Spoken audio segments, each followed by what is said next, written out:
And we are live. Hello. Hello. Hello. I had to make sure that all the correct buttons were pressed. Give me 1 second. Talk amongst. Hi, how are you doing today, fellow humans? Tacos. Yep. Boop. Huh? Bleep boop. Bleep, bleep. Really? You can't talk amongst yourselves for 30 seconds while Dan We gives you were. Advil? We were. You said bleep boop. Yeah, because Cass- said, No, how are I you doing, was- fellow humans? And I'm like, I'm not human at the moment. Bleep boop. Oh my god. I tried. And I said tacos. Uh-huh. That's what I have to work with. Look, I'm not the DM today. God damn, my finger hurts. Speaking of, we're going to take it easy today because got a bit of a headache. But also, we haven't played in 4 weeks. So, a lot happened last episode. But in the meantime, did everybody have a good 4 weeks doing their own thing? Hit and miss.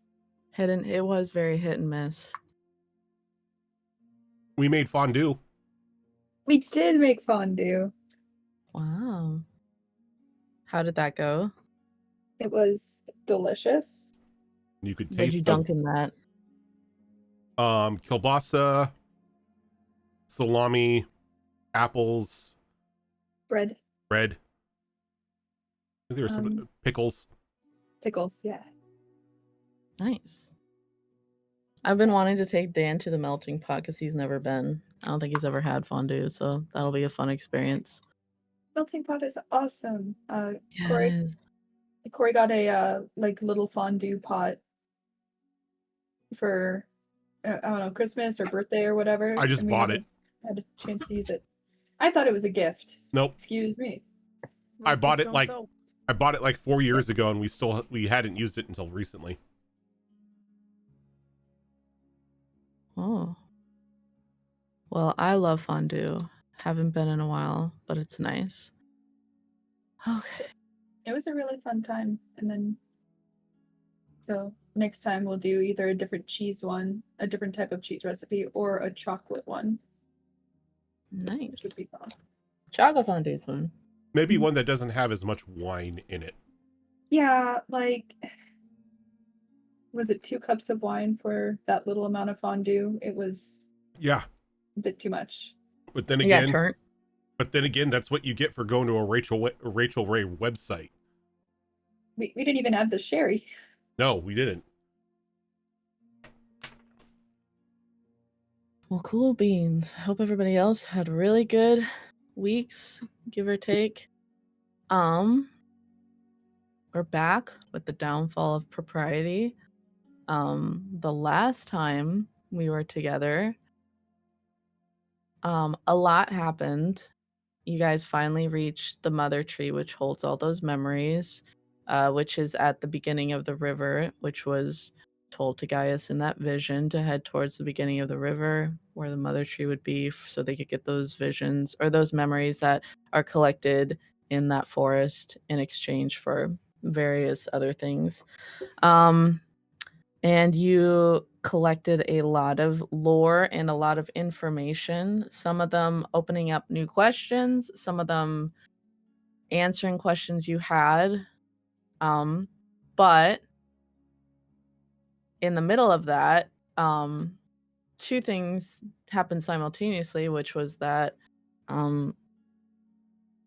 the gentleman whom you found in the sword stuck in a tree, Emmanuel, seemed to be dealing with some sort of psychic assault, which caused him to stab a knife into Avros's ribs, while at the same time, I believe it was Arbelriel's little dragon, Dane, who revealed that the Rena Partington you had leading you through this forest might not be exactly who she seems, as she seemed to react negatively to the effect of silver touching her skin. And Avros died, and Gaius and his goddess managed to bring him back to the living, while Arbariel and Sinari launched into a little battle with this false Rena that you guys uncovered before after Sinari landed a particularly nasty blow on her. I think it was a critical. She disappeared and seemed to have absconded out of that area where the mother tree is, leaving you all with a lot of questions and a wounded Avros and the idea like, well, probably we should get out of here. And I believe you guys might have talked about heading back to speak with those bird women that you had encountered on your way in before eventually making your way out of the forest. So, am I forgetting anything? No, I think that was everything. Maddie Okay. lost memories of Marina. Oh, that's Maddie right. lost memories of Marina, as we discovered, and probably the rest of you lost memories of something else which you have not yet discovered yet because you gave up your memories in return to receiving those memories from the mother tree. So that's something that we will discover as we go. But yeah, Maddie lost memories of Marina, which was a blow, but nothing you can't bounce back from. And is that everything? I think so. Yeah, I think so. So I think you guys were leading each other out of where the mother tree was. What are you guys doing?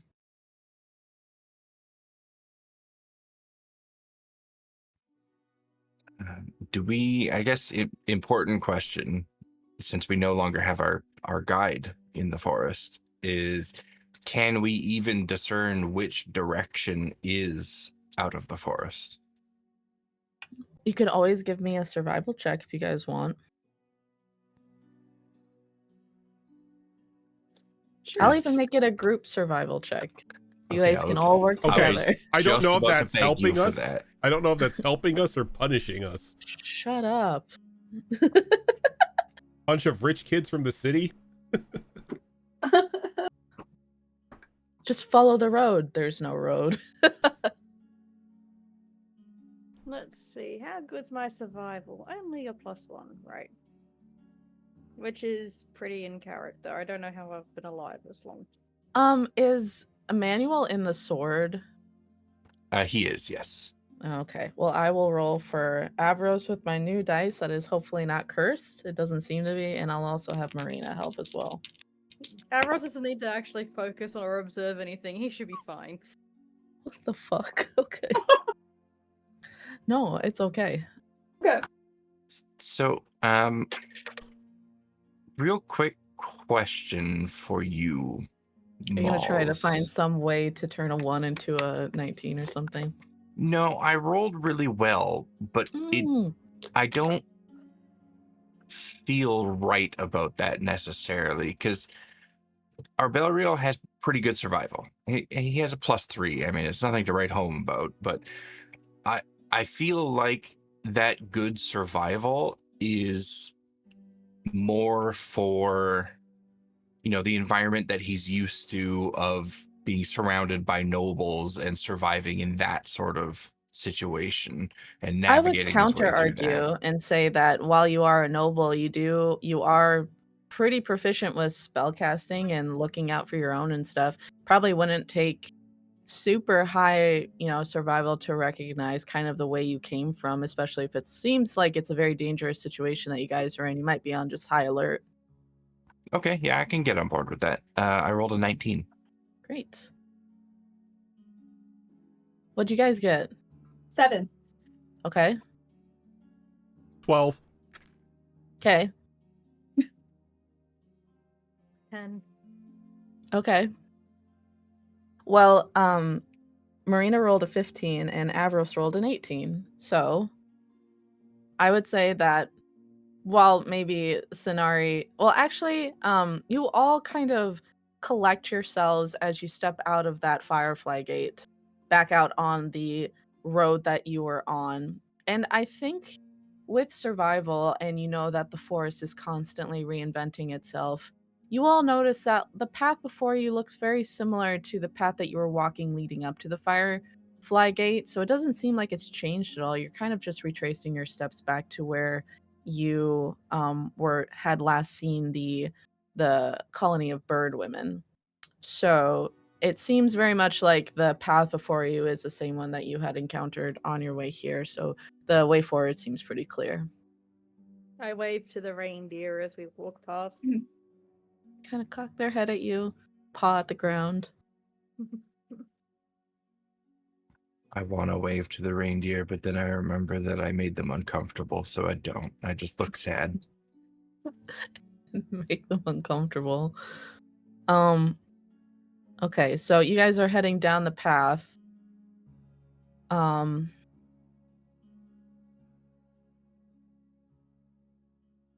me 2 seconds, actually.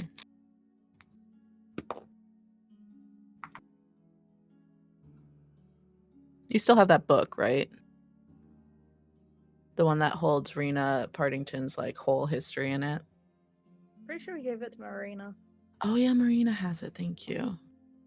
Great.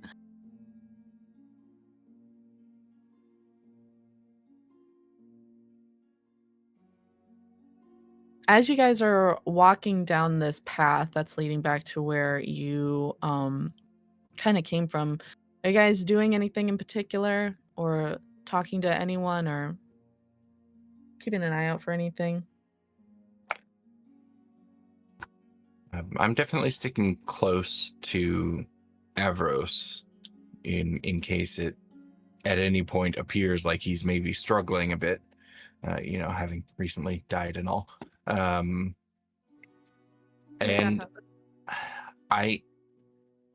I'm trying to also keep my, I guess, mind, just myself open to any sort of feeling that I get from this sword. Because when I sheathed it, it was a very dire situation, and he didn't quite seem himself. So I'm trying to stay open to any sort of feeling from it, or if it tries to reach out to me in any way as we proceed forward. You could give me either a perception or an arcana check if you want. I feel like my arcana is better, but I'm gonna go with perception on this. 14. You notice that the blue of the blade, the hilt that is on there, it seems to be kind of like flickering a bit. Sorry, you got a what? 14. Yeah, it seems to be flickering a bit, kind of like an unsteady heartbeat. But other than that, you can't really tell anything because the actual person of the sword is in the sword. Okay. I think it's just gonna stay sheathed for now.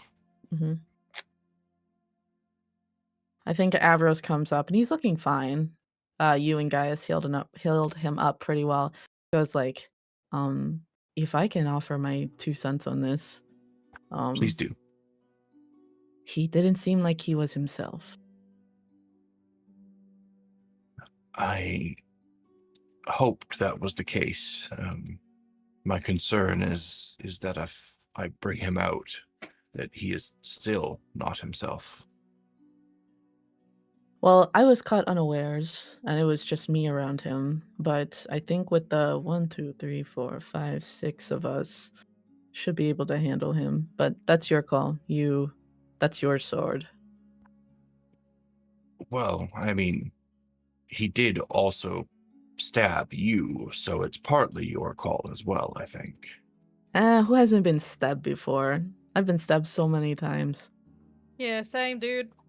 Yeah, you know. Yeah. I don't think I've ever been stabbed. You've never been stabbed? And I'd like to keep it that way. Doesn't want to be stabbed, but he will happily melt his hand. Hasn't been stabbed. Doesn't know what a buffet is. These are very these are very important life experiences that you have to have. Well, Um, I'm sorry if never being stabbed and never going to a buffet makes me a bit of a privileged individual, but I can help with the stabbing if you want. wouldn't you say that would be kind of No. privileged? She's like asking you scenario like that's kind of privileged, isn't it? To go through life without being stabbed and not having a buffet. I mean, yeah, I guess. Like, Yeah. I mean, I wouldn't call it a privilege to not be stabbed, but the buffet thing definitely is privileged. Marina steps in. She goes, "If I may interrupt this academic conversation, Please do. if you bring him out, I might be able to ease his state of mind a bit. Unless anybody else has a way of... Maybe I was wanting to try seeing if there's a curse on him and removing it. Unless somebody else has that. All I got is the stabbing. So Hey, that's all. maybe not today. Maybe not today. Another Unless day. he tries to stab one of us again, then by all means. Yeah, I just yeah, go yeah. pet. I just go pet my weasel and just be like, no one appreciates a good I- stabbing anymore, Buck. I possibly could I cast detect thoughts on the sword? You can, but it doesn't really have a mind. So he would have to be unsheathed Yeah. in order. Okay. I Then would I say got you probably discern that. Okay. She goes, well, if you have something you want to try, I could just hold him. That way he's not hurting anybody. I Okay. hate to use it because it is such an invasive spell, but I have a means to maybe calm his emotions if he gets a little too out of hand. Oh. We're giving him, as they say, the whole shebang. I don't know. After what he she- pulled, I'm in favor of Sonari's stabbing. She sees you laugh at that, Maddie, and she kind of smiles a little bit. She goes, well, you don't have any compassion for someone who is clearly not in their right mind. He was not himself, so it's not necessarily going against him. Honestly, if Madeline wants to try reading his thoughts, we might gain some insight into what's going on in there. And we could always do the calm emotions if things get a bit too out of hand. Yeah. All right, yeah. So if everyone is prepared, then Avros stays the furthest away, though. yes. Just, But I can handle this. No, I feel no, fine. in the back. Listen, Go on. If we don't know if he attacked you just because you were the closest, or if you were the intended target. Because, but look, and he kind of shows the hole in like the shirt part of his armor, and it's like it's all healed up. It's just kind of an ugly scar. Well done. You're showing off a part of the armor that's like now exposed because he now knows your weak spot because he made it. Wait, actually, It was lucky. hold on a second. Can you lift your shirt a bit more so I can get a better look at that scar? I mean, you could take him to dinner first. I'm sorry, there are no buffets in the forest. His Why eyes would you kind of narrow at you. He goes, "That's kind of forward of you to ask. I think I'll prefer to keep my shirt on." It was a purely academic request, but if you would prefer to do it in private later, I'm sure we can arrange that. The amount of times I've used that line. He goes, "Let's just focus on Emmanuel right now. I am fine, but if you would feel more comfortable if I'm further away, then that's fine." Yes, please. At least until we can determine whether he's okay, whether you're an intended target. Just Gross. Okay. So we can probably... How are we setting this up? I feel like it would be best to kind of like form a circle with Avros not being a part of that circle, and then unsheathing the sword just so he doesn't have any sort of like getaway. Yeah. I want to know.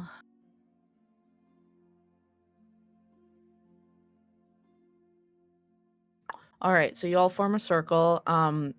You guys are readying actions for when he comes out. I think Okay. so, yeah.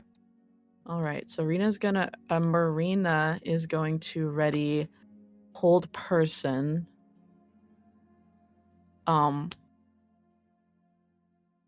Maddie, you're going to ready detect thoughts, and just in case, Gaius, you're going to ready calm emotions, Yep. and you're going to ready your knife scenario. I'm gonna ready both daggers. Okay. Buck, get in the hood. I'm not risking you. Be good. Avros looks a little left out, but he tries to hide it. Oh. And whenever you're ready, you can unsheath that sword. All right. I will do exactly that.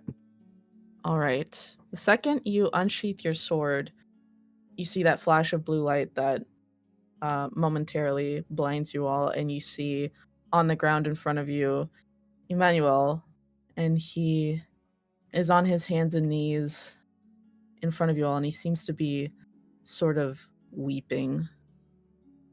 Doesn't seem to be in a state of frenzy like he was earlier, but you hear him quietly like muttering to yourself. And I think Marina, the second she sees that, she's gonna cast hold person, and he's got to make a wisdom saving throw. He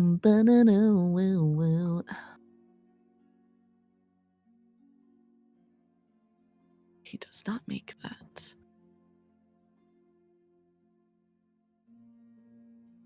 So he is frozen in that, on his hands and knees in front of you all. But you can still see, even though he's frozen that way, there are very visible tears making their way down his face. Okay. Maddie is gonna cast detect thoughts for the there's like 2 different ways that you can do it, of like sense things or read thoughts. She's gonna do reading thoughts. Okay.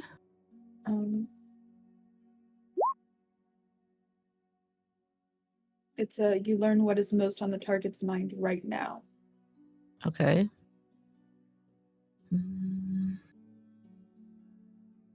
Yeah, you get their surface thoughts, and then if you want to probe deeper, they have to make a saving throw against it.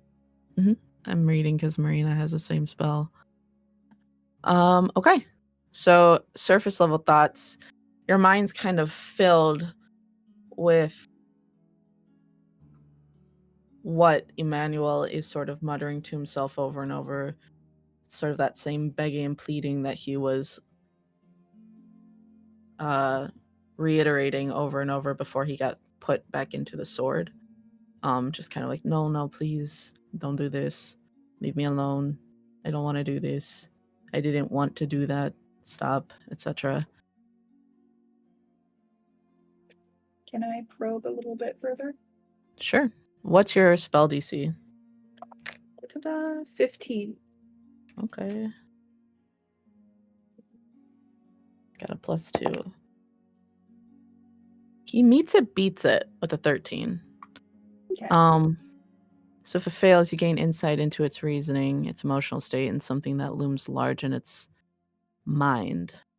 I would say though, even if you meets it, beats it, you can hear as you're listening to the surface thoughts, there's like a whispering underneath it, because it's kind of taking over his mind, taking over his surface thoughts a bit.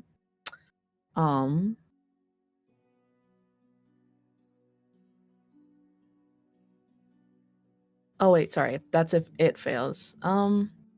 So if he succeeds, then your spell ends. I'm gonna say even if you wanted to probe deeper, you don't necessarily have to, because you hear this whispering underneath it, and it seems to be hard to tell for sure because it's kind of snarling with a viciousness that's hard to determine if it's a a man or a woman, but it seems to be saying the same thing over and over, which is like, you failed me, you failed me. And then as you are watching this, you probably notice Emmanuel's eyes kind of dart up to where Avros is, like on the edges of the group. And then you hear in his thoughts, Maddie, you hear like another whisper kind of weaving in with the failures sort of whispers and saying like, filthy bloodline. Interesting. It's not Emmanuel's voice. You can tell that right now. Okay.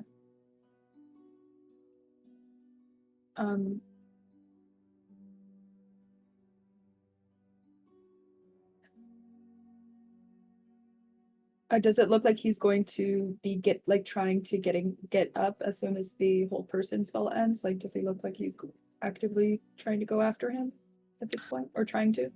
I think you sense probably a stab of rage throughout his thoughts, but it doesn't seem like it belongs to him. Yeah. So it's hard to tell. Okay.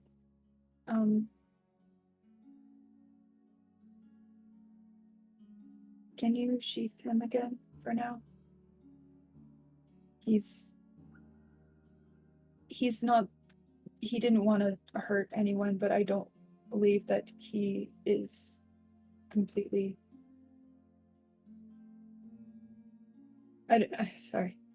So can you sheath him or something right now? Because even though it wasn't him necessarily going after Avros, I don't believe that he is not going to try again.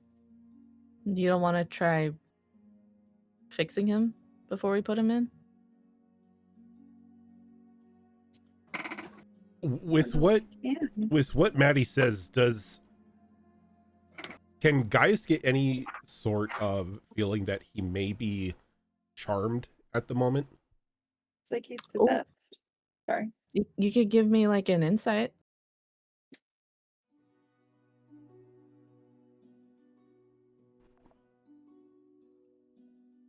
It's gonna be 19. I would say you could probably sense that he's under some sort of influence.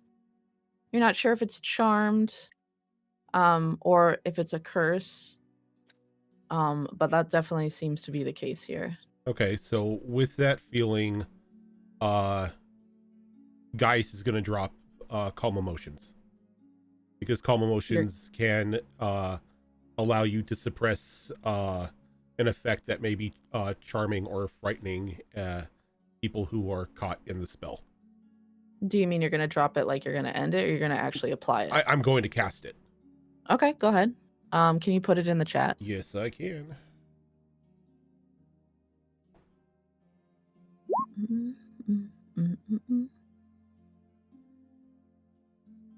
Boop, boop, boop, boop. Each humanoid in a 20-foot radius sphere. I feel like it's going to be everybody. Everybody. Yeah. Okay. I kind of figured it was going to be everybody, but at the same time, unless somebody here is being charmed or is frightened, it's really not going to have much of an effect on them. So. Okay.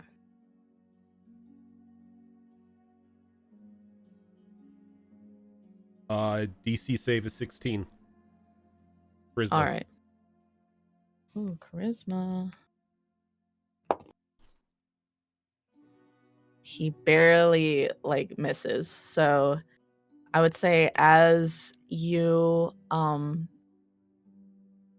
cast calm emotions on him, Maddie, you hear on his thoughts that it's tricky because that's a very clever way to go about it. However, Maddie, you hear in his thoughts that his voice in his thoughts seems to quiet, to where he's more level. He's not, writhing in guilt anymore. But you do still hear that angry voice in there, just like an undercurrent under his thoughts, kind of weaving in and out of his words. And now that it's kind of gone silent on his end, you can kind of hear it all the more louder.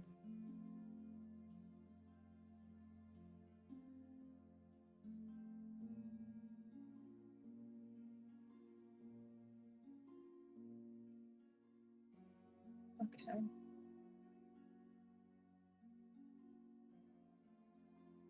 Probably with that information, if you and Gaius and Arberial, if you communicate this to everybody, people could do like an Arcana check if they want. It's a really probably simple DC. Yeah, I'll get it on that Arcana check. At the same time, I will look over at Marina and mention that this could also be a curse of some kind. Are I you? think that's what the Arcana is for, to see if you recognize that it's a curse, which I'm sure you do. 22. Yeah. Ditto. 23. Yep, you all recognize that this, while he's maybe there is some aspects of this that is charming him, it's an overall kind of curse on him that's affecting his mind. I'd like to point in that Sanara decided to do an Arcana check too and rolled a 5, so she's just like fucking crazy. um, Marina will do that too. Oh yeah. Marina, you sounded like you might possibly have a way to remove curses. Is that something you can do while still maintaining a hold on him? I might have to drop it for a second, but hold on, let me double check on that. That's a good question.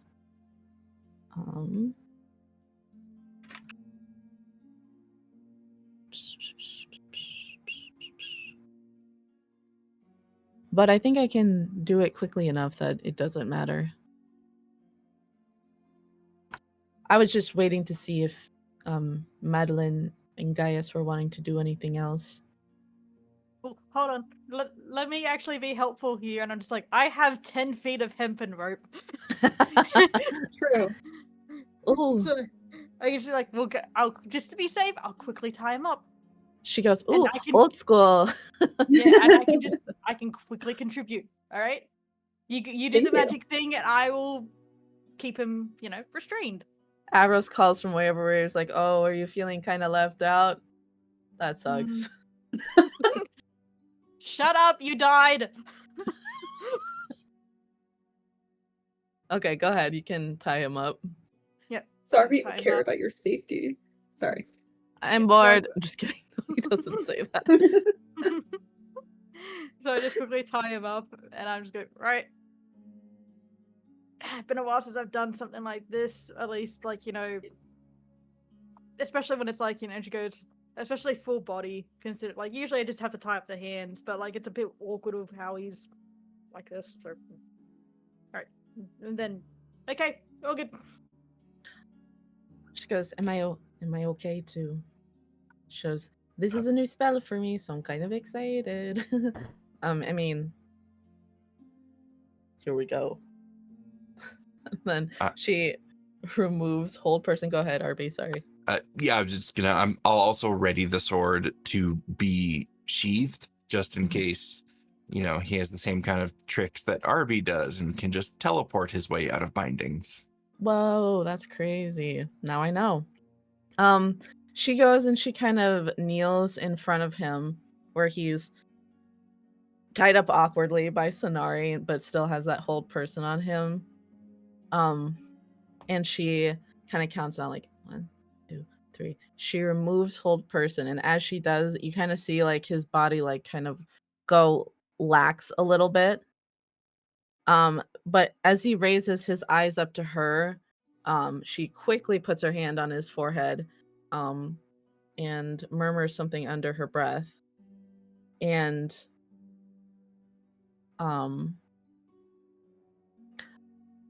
RB, I'm gonna need a dexterity saving throw real quick. Oh no, dexterity's not good. That's very not good. 4. You, as Marina is removing curse on Emmanuel in front of you, you're kind of so enraptured in it, you don't realize until it's starting to scald you that the sword is suddenly flared like white hot in your hand and starts to kind of shake a bit. But I would say that after that, you kind of drop it after it scalds your hand, and you see it land on the forest floor, still like kind of shaking as if it's about to implode or anything. And as you are watching Emmanuel's kind of like his being come into himself a bit, you see that the sword on the ground shatters.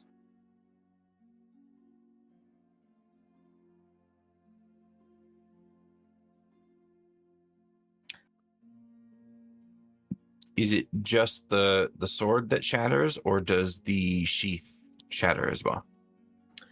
The sheath is just a normal sheath. It looks like it's really the sword. Um,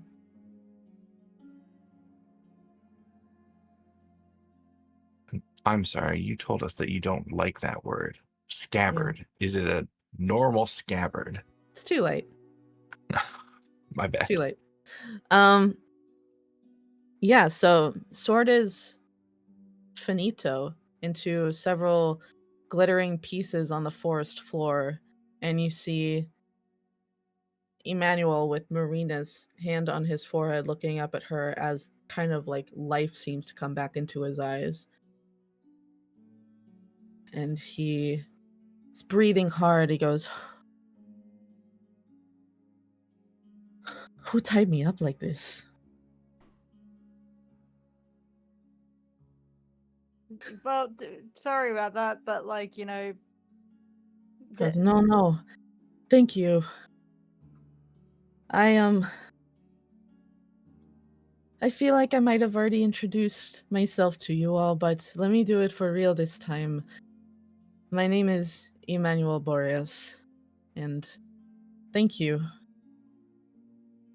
I have not had control over my own mind for a long, long time."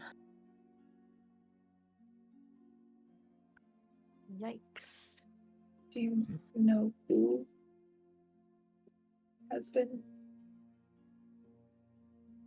There controlled? was some entity. Just can I maybe, or unless you want to keep me in the ropes longer, because I get it.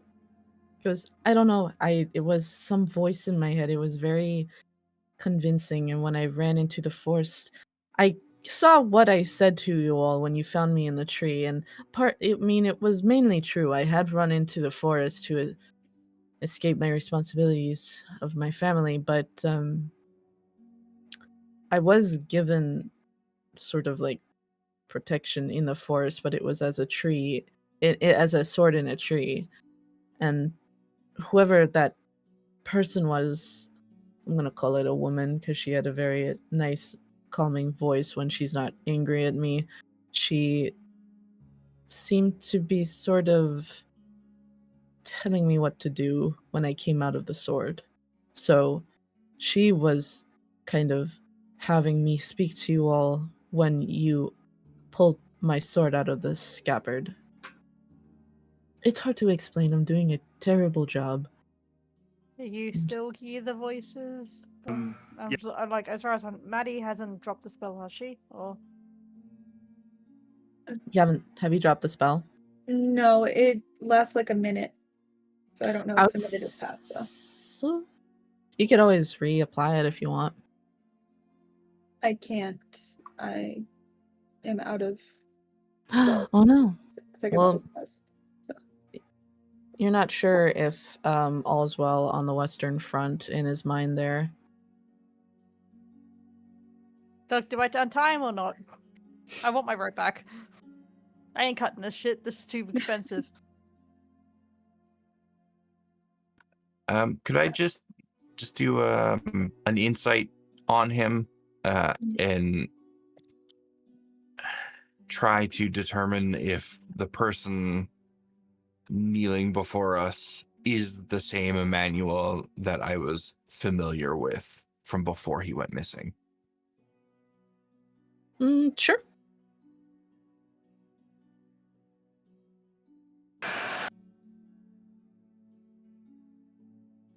Alright, says he a smug asshole. 13. It's hard to tell when he's in this state, shaken, frightened, has been under someone else's control for a long, long time. The Emmanuel Boreas that you remember from your days of youth was like what Effie said, kind of a smug asshole. Rich boy, pretty boy, whatever.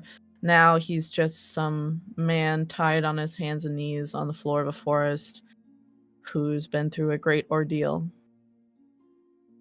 That's all you can kind of discern.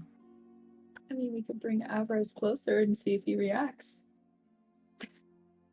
Avros goes, I'll do it. Oh, hold on just a second before you so readily put yourself in the way of danger. Arby's just gonna kind of position himself in front of Emmanuel and crouch down so he's at eye level, and he's just gonna kind of put his index finger under Emmanuel's chin to lift his head so he's looking eye to eye with him. Oh, that's really cold. And he's gonna hold him there for a minute, just looking at him, looking into him before he steps back. I think we can untie I him. think as you do that, he tries to keep your gaze, but he starts to like narrow his eyes. Goes, "You gonna kiss me or something? What's up?" It's Emmanuel. We can untie him. Yeah, And she's gonna like, kiss me or untie me? What's up?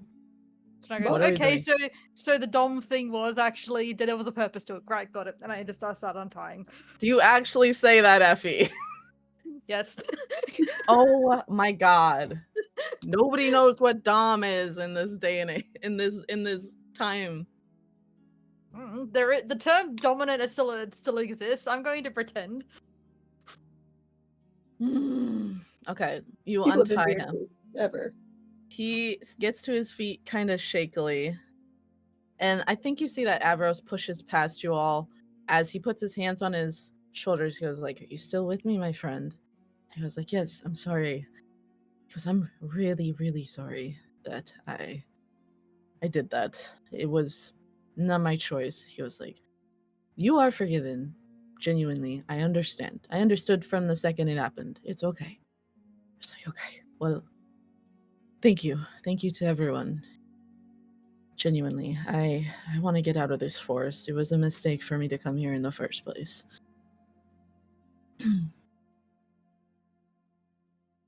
Well, we are on our way out. We just need to stop by some bird women. Yes, hopefully the forest will allow us to find them again before we depart.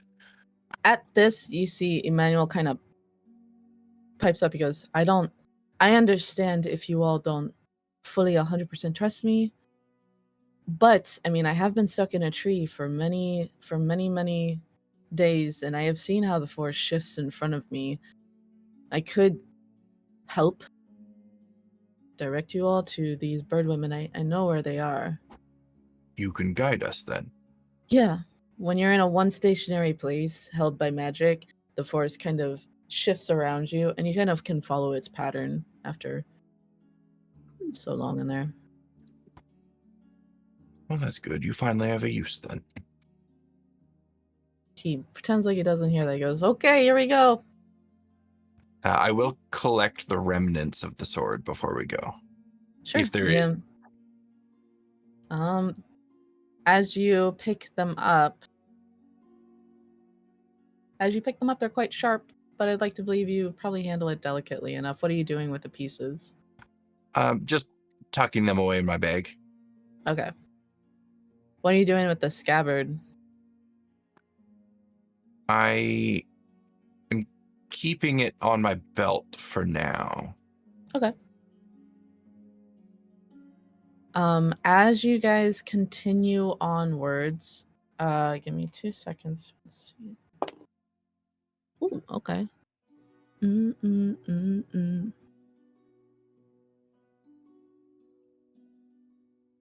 guys kind of retrace your steps back from where you had found the mother tree, and it probably takes about the same amount of time to make your way back to the Birdwomen's Coven, and by this time, you're kind of making your way further out from the center of the forest to where you can see very clear night and day there. But as you further out towards the edges of the forest, it's reverting back into its usual thing where it seems like it's eternally day, like eternally fall, etc. And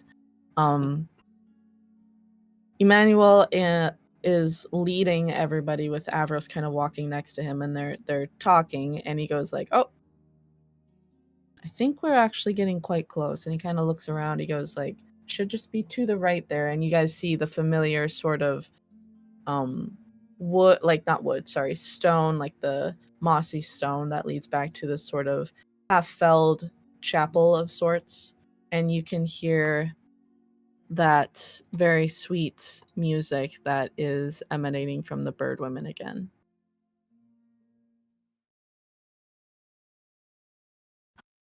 Once we're fairly close, I Oh, will it's so loud.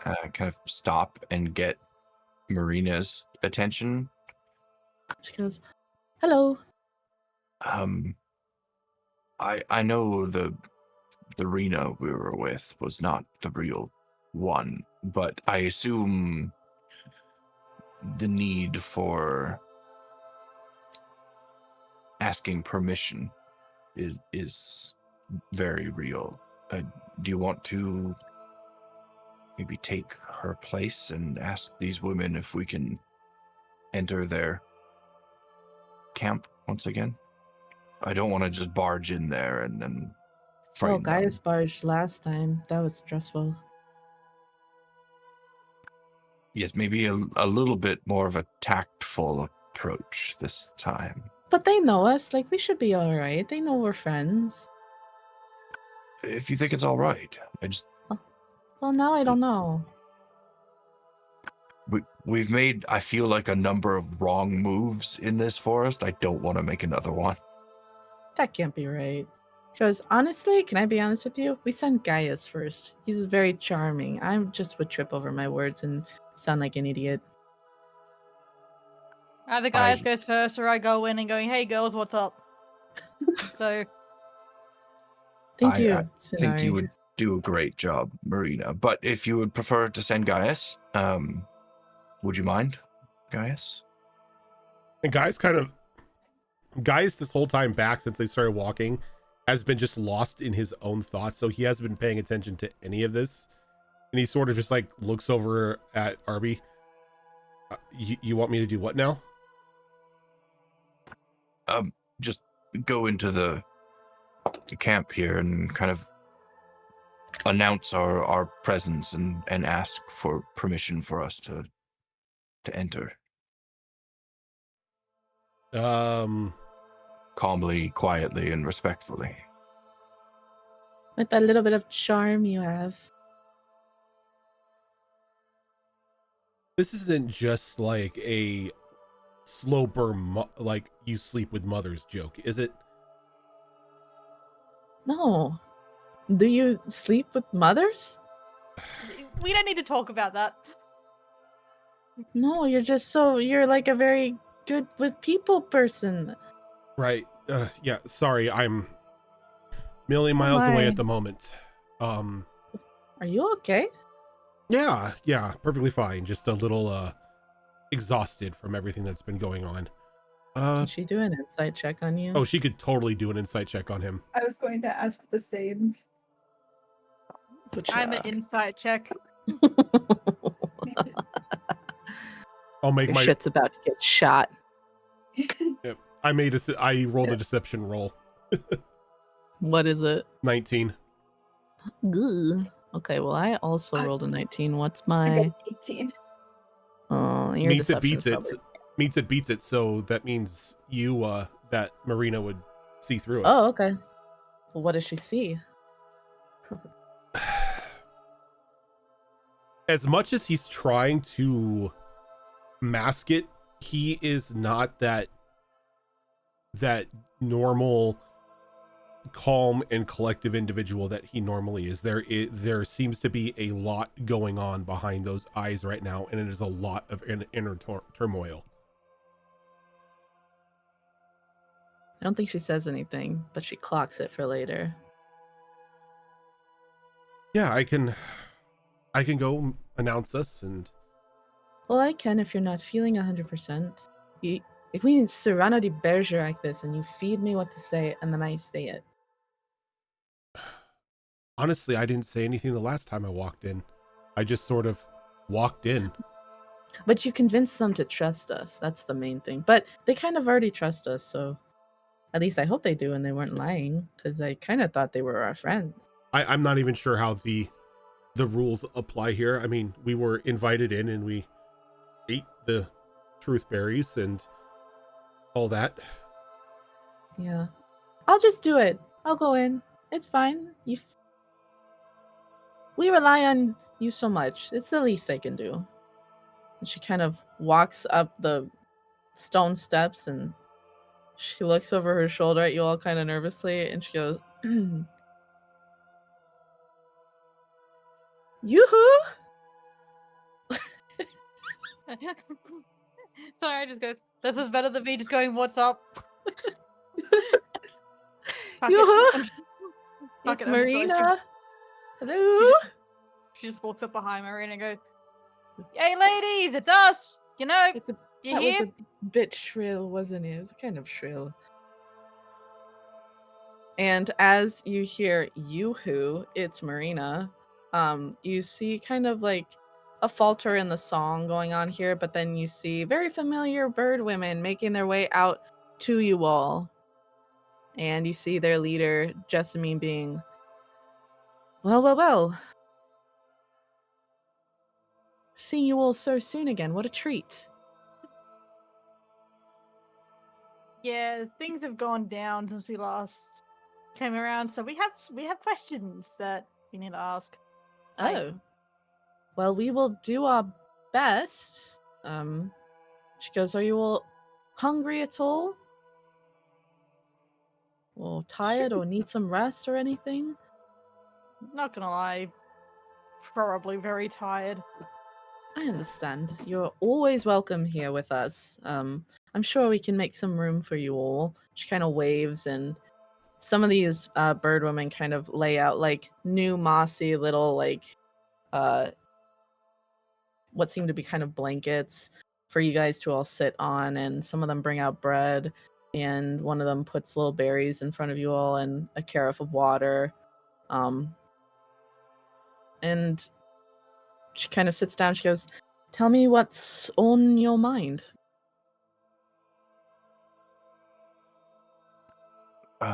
Well, um, we do have some news and also some questions for a particular individual.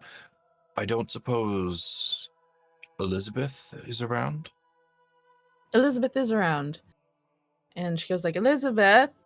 And Elizabeth shows up. She goes, hi. She goes, oh, it's you all again. How are you? Hello. Hello. We've been through some stuff, but we're all here in mostly one piece, so I think that's all we can ask for. She goes, I think it's always kind of rude to comment on people's appearances, but you seem maybe a bit tired. It's been a big day for us. I'm sorry. Um, What's been happening? Well, we found ourselves at the foot of the mother tree near the river. She goes, And what was it like? I've always wanted to go there. It looks so beautiful. And Jessamine goes like, why don't we let him finish his story? I think it was a unique experience for each of us. I wouldn't assume to tell the tale from anyone else's perspective, but certainly an enlightening type of magic around that tree. We did also discover, unfortunately, that the Rena that we were traveling with was not the real Rena. And at this, you see Elizabeth's face is shocked. But I think any of you can probably tell that Jessamine doesn't look super surprised, more so disappointed. Well, that is unfortunate. What happened to this false Serena?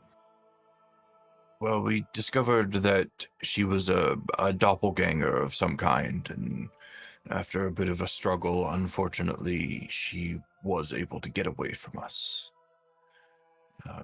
However, the Mother Tree did show me a memory or vision of some kind, which has led us back here. The vision was actually of you, Elizabeth, you and Rena. Of me? Rena was here, I think, in some sort of distress, and you were trying to comfort her? I haven't seen Rena. We're talking about the same Rena, right? Like very tall, statuesque, long gray hair, very intense blue eyes. I believe so. I mean, the vision was, I think, from her perspective. So, I mean, it was a little difficult to discern all the details, but I got that feeling that it was Rena. You knew it was but it was definitely me there. I'm 95% sure it was you. Oh. Well, I've been in this forest for a very long time. What exactly happened in the memory? Maybe that'll shake something loose. Well, it was from Rena's perspective, and she was in turmoil, distress. She was weeping. She was crying. And as I was looking through her eyes and feeling her emotions and the physical world around her, I felt a hand on her shoulder and turned to look, and it was you asking her why she was weeping. Can I quick correct something? Yes. You wouldn't have seen anything because it was all black. Rena's blind. Was blind in the vision. Right then. That's right. So it was the voice that I recognized of Elizabeth. Mm-hmm. Yes. Right. So, my apologies. I had two visions. I'm getting some details mixed up here. That's all right. It was the voice that I recognized as, I'm fairly positive, your voice. Just my voice? Like, that was all you got? Aside from my own voice, which I recognized as Rena's. Okay, Did Rena well, ever hurt her eyes? did Rena ever hurt her eyes? No. Why? Not that I know of. Why? I couldn't see anything. The world was black, as if she was blind. She was blind?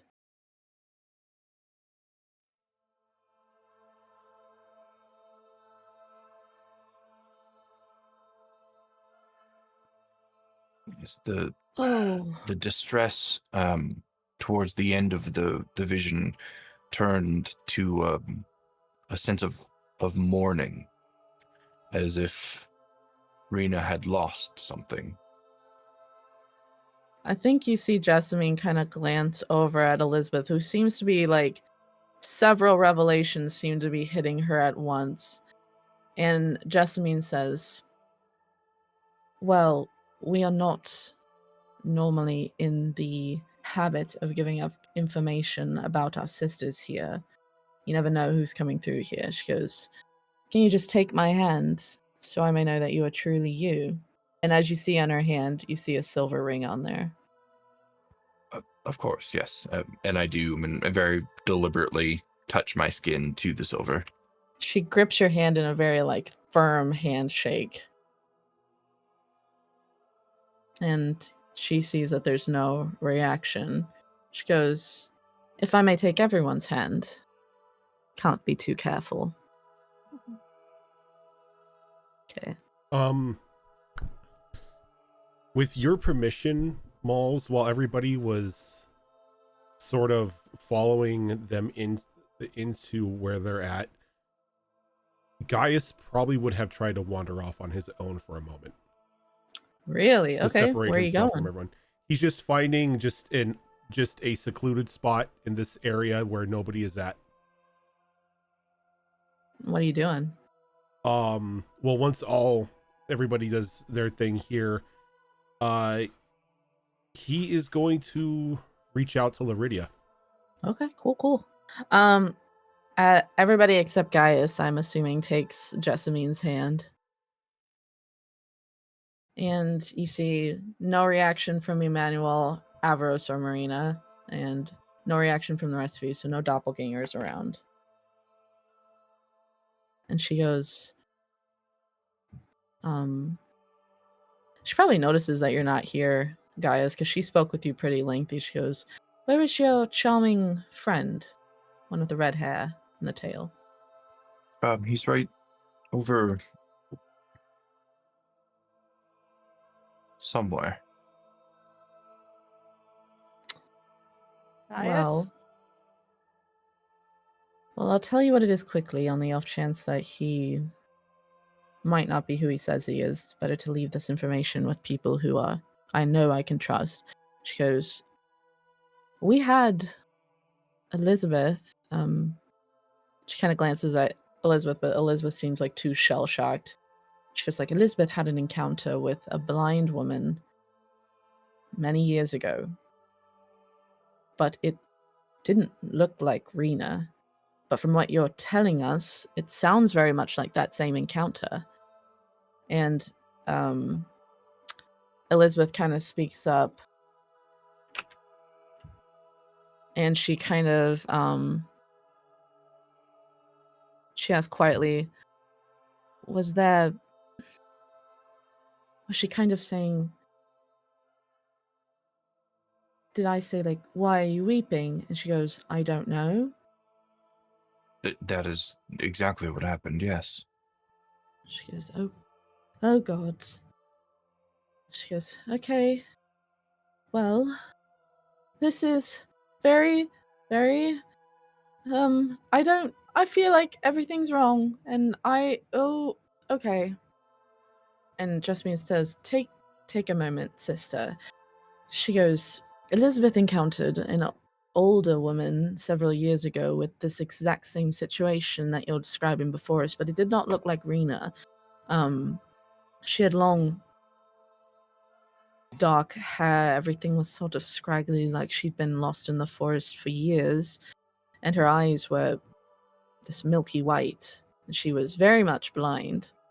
And she was weeping, but she didn't know why she was weeping. And we came to find out that she didn't know a single thing about herself. She didn't know her name, where she came from, what she was doing here. And so, I mean, this is our pact to take any lost woman in need under our wing. Excuse the pun. If she needs it, and we just try to take care of her. But we did not know that that was Rena. It didn't look anything like her."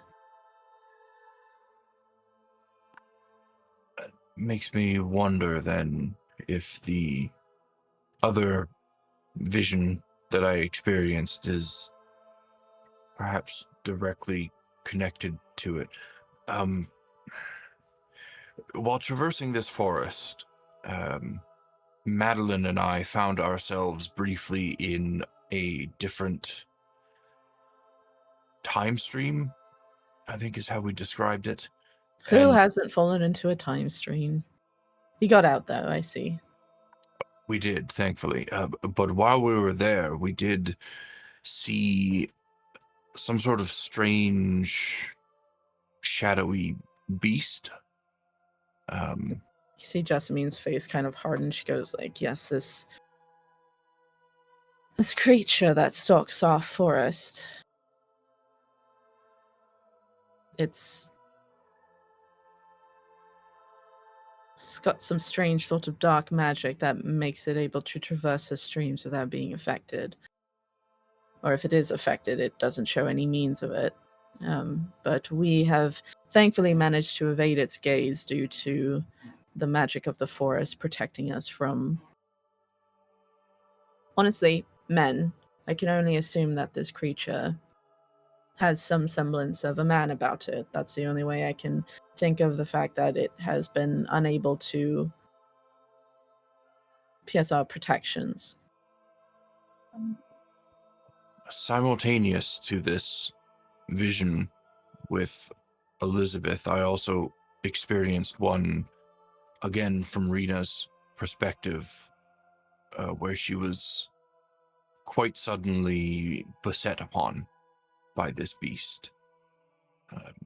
I don't really have many details other than hearing her scream as the vision came to an end. I don't suppose that might relate in some way. In the vision with the beast, I could see clearly. She had vision, but it This was creature's her. magic has a sense of displacement about it. It takes what is thought to be sure and turns it on its head, and it defies every law of nature. That makes sense. I would say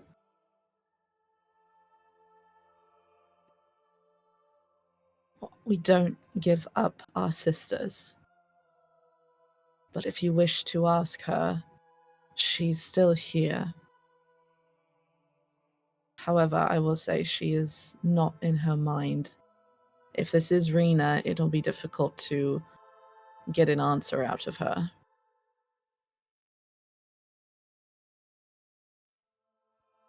I kind of look over at Marina as they say that to us and try and gauge what her response is to the situation. I think probably Marina looks like she's trying to keep a brave face on, but she looks very distressed at your telling of everything that happened to her aunt. And hearing that she's still here, she has like an almost hopeful look on her face. She goes, I would want to talk to her just to see. I mean, I can't give up. Yeah, if it wouldn't be too distressing for her or for all of you, I think it would be very beneficial, at least for us to meet with her. Mhm. She goes, if you in any way cause any distress to one of our sisters here, I'm afraid I'm going to have to rescind our invitation of friendship. Of course. She goes, very well, I will make sure this woman is ready. She never gave us a name, so we gave her one of our own. But I will go retrieve her. She stands up and kind of leaves you there.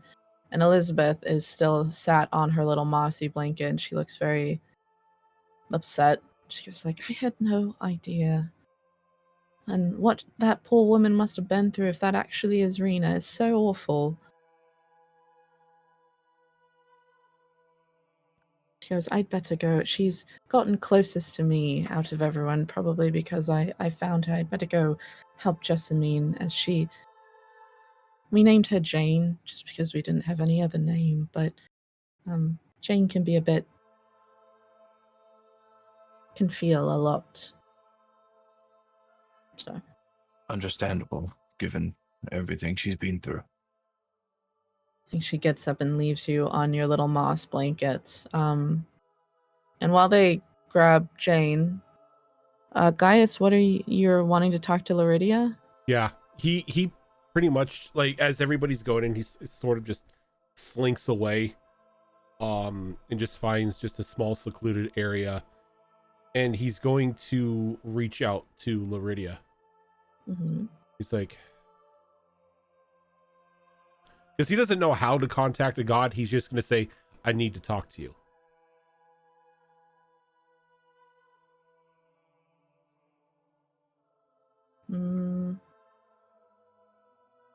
Give me...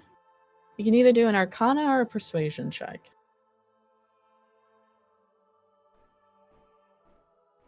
I'll do persuasion. Actually, you know what? I'm going to say do either an Arcana or a Religion check. Well,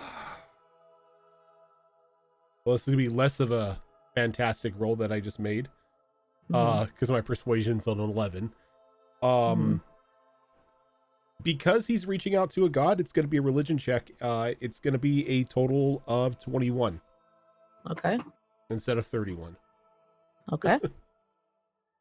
What's your plus to religion? 4. Okay.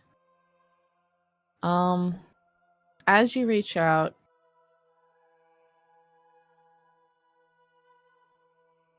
I think you hear a rustling in the trees. But it seems almost kind of reluctant. And you feel a breeze on your cheek. And if Laridia is there, she's not saying anything.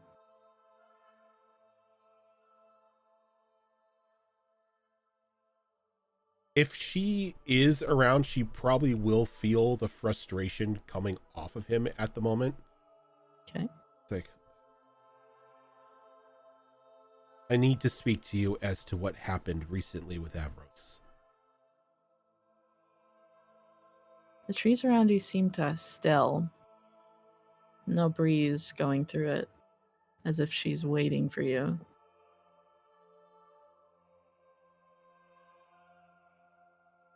Like she's waiting for me to go through the trees? No, waiting for you to speak, probably. Look, I don't know how you gods work, so I'm just going to say what I need to say. What happened with him with that deal should not have happened. I should have taken it upon myself to make that deal. I had a moment of weakness, but his words were cutting and he was right. I am not one to just bow to authority and to do as what needs to be done.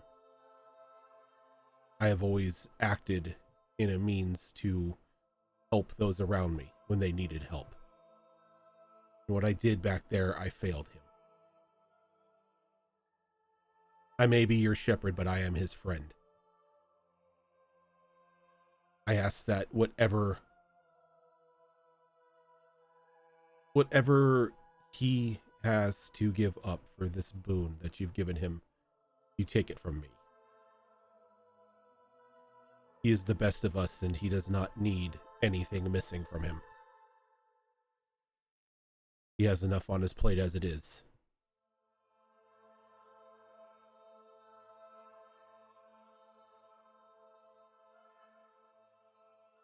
I think you feel a breeze through the trees again, and you hear a whisper on the wind that says, I'll take it under advisement. He sort of smirks and he's like, why does that sound like something my father would say? And you hear like a soft laugh in the trees before the world goes calm again. Right. Well, back to wandering aimlessly through the forest. Sort of just like readies himself a little bit. He turns around to head back towards where everyone else is at. You kind of join the group, and you see that they're sitting on little mossy blankets, like in a little around a little, like you're at camp. It's so cute.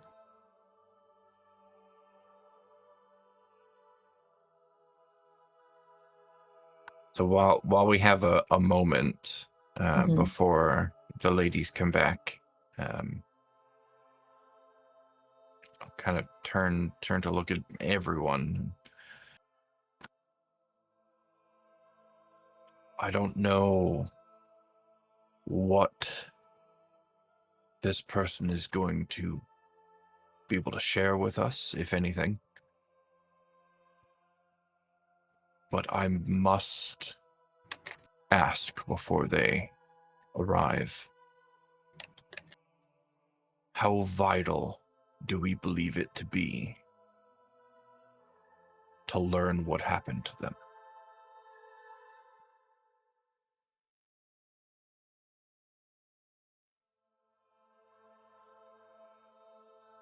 I don't want to cause her any more distress.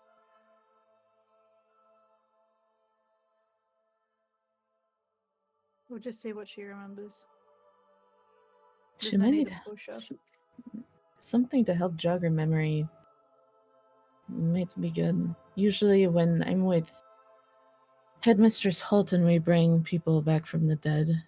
Their minds are a little fuzzy. Having something ground them is not a bad idea. The notebook that we had that the doppelganger dropped, that might help. But yeah, I know she's blind, but like maybe the feel of it might help. She pulls out the book, and anyone who wants to can do a perception or an arcana check on it. Okay. I will say arcana is going to be more of a technical answer. Perception is going to be obviously perception. 17. On what? You asked me to roll Arcana perception. I rolled perception. Okay, I didn't know that. So perception. Oh, I didn't realize I didn't say it out loud. Sorry. It was That's like okay. perception 17. Okay. I rolled Arcana, and I got a nat 20 for 25. Perfect. I'm Dice are glad kind today. I chose to roll perception instead of arcana, because that would have made my arcana useless. I got a 25 perception. Okay. Gaius, still a little bit lost in his thoughts and everything, sits down, rolls a 7 perception. Is anybody bringing Gaius up to speed on what's going on? Yeah, I just imagine that like guy said, "Where the fuck have you been?" right? Talking to a mother about one of their children. Yours? Surprisingly, no. Do you have children? Not that I'm aware of. Gaius, you would be such a good dad. I would have to disagree. I think you would. And give me 2 seconds here. Avros, do something. Like that. Okay. As you all look down on the book, Sinari, Arbeliel, and Avros, the three of you seem to burpee. The three of you seem to get like a sense of warmth coming off this book. And it seems to kind of make your heart not so much skip a beat, but it feels like something kind of unlocks in your chest, sort of being this close to it, like it's opening a door. Maddie, with that nat 20 arcana, with that nat 20 arcana, you can sense that there's something. You maybe didn't notice it at first because it was being read aloud and there was that whole revelation about like Rena and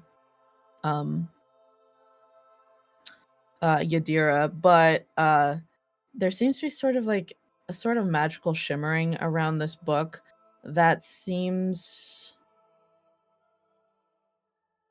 like it might be a protective shell around something to unlock its secrets or protect something within it other than just the words. And you can see with the nat 20, you see on the front of the cover, there seems to be sort of like, like where you can see thermal indicators or where heat is. It's like you can almost see like a heat indication on the front of the book where two hands would rest on the cover.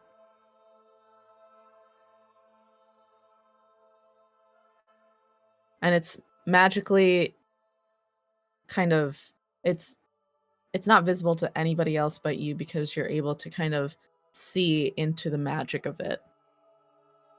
It's almost like your magic, that sort of painting magic, is like painting these hands on the front of it.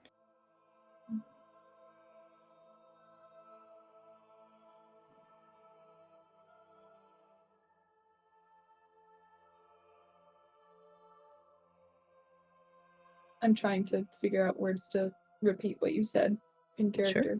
It's hard. It's okay.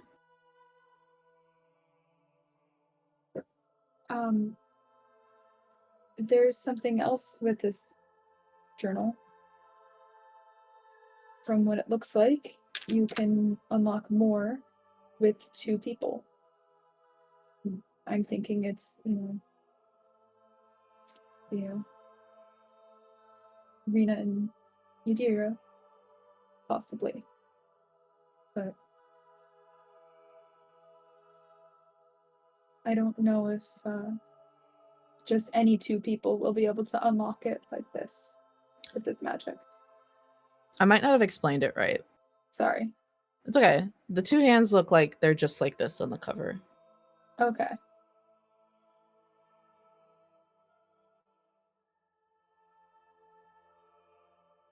Okay, so it's just two people can unlock it, essentially, then, not just two specific people. I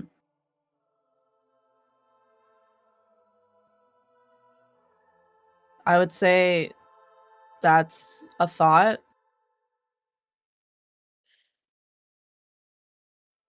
Okay. Sorry. You're good. I think you would probably be able to infer from our arcana that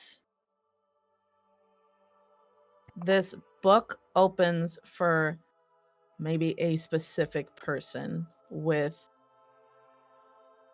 probably uses a placement of hands and maybe a word or two.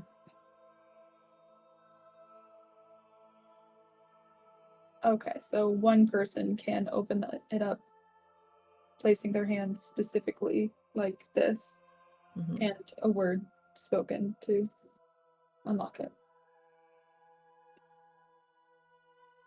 Okay. That is very interesting. It seems that there's a specific way to unlock more.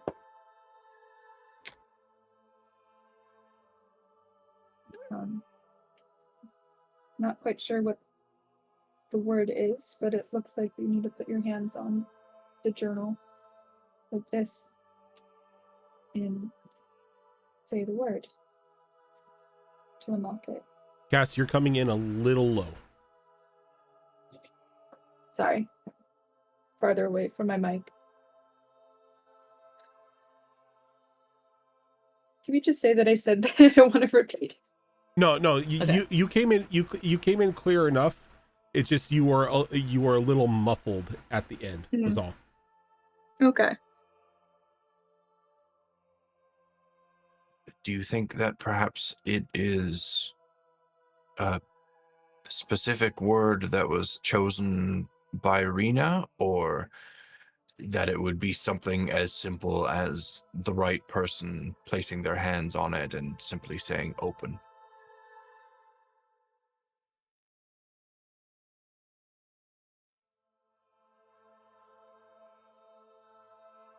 I feel like it may be very specific in both, that it needs to be a specific word along with Rena unlocking it.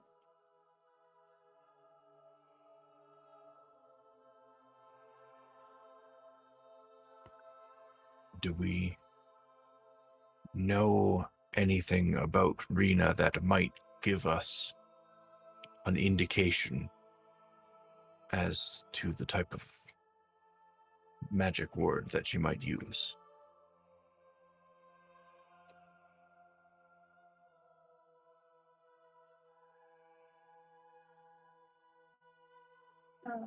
I know I don't. Marina, what do you think? Before we delve too deep into finding the abracadabra word, could just start out simple. Like what Arbelriel said, like open, or her name, or maybe my mother's name, or something like that.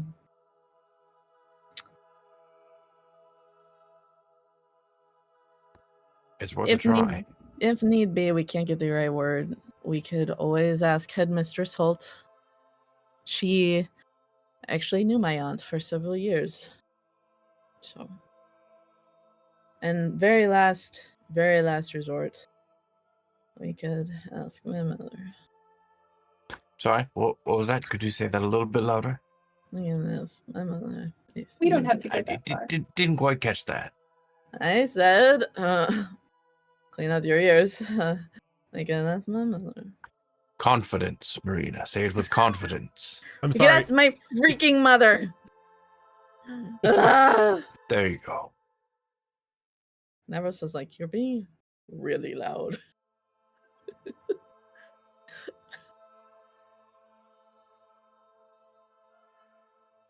And I think at that moment, Jessamine comes out and she's flanked by Elizabeth, who has her arm through the elbow of a very old woman taking tottering steps, and she has her dark hair kind of falling in her face, and you can see these milky white eyes kind of peering out blindly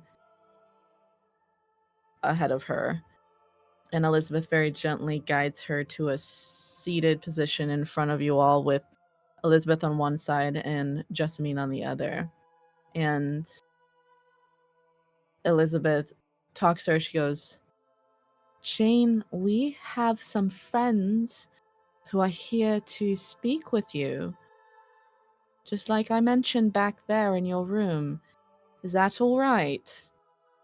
And Jane, she kind of has her hands close to herself and she kind of nods.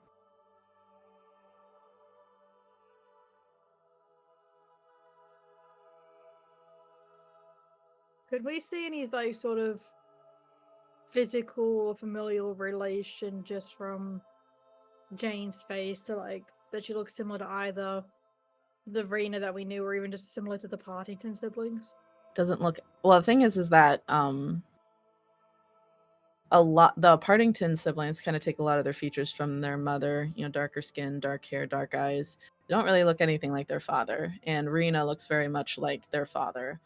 But even the Rena you knew, who was guiding you through the forest, does not look a thing like this woman. Rena had long white hair down to her back. These piercing blue eyes. This kind of, she is a high elf, so she kind of has that kind of haughty look about her, which belies the personality. You don't necessarily have to be an asshole if you're a high elf, but you just kind of already have that snooty look. Very fine features. She's technically quite old, but she looks very well aged. This woman is honestly wrinkles embedded in her face, these milky white eyes look out tiredly ahead of her, dark brows, long dark hair. She's a little bit, she has this dirt under her fingernails. Well, she keeps her hands clutched close to her chest. She has kind of like, not like pale white skin that you know from Rena, but like probably medium, like someone who's been working under the sun. Doesn't really look anything like Rena.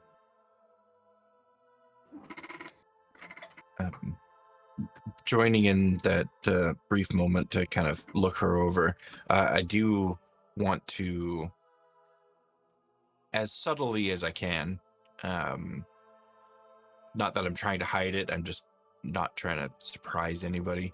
I would like to detect magic and see if there's anything on or about her that is unexpectedly magical. Okay. You can cast detect magic. Do you mind putting it in the chat?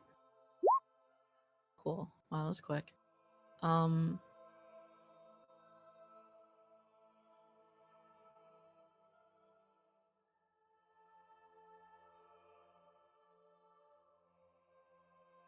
Okay.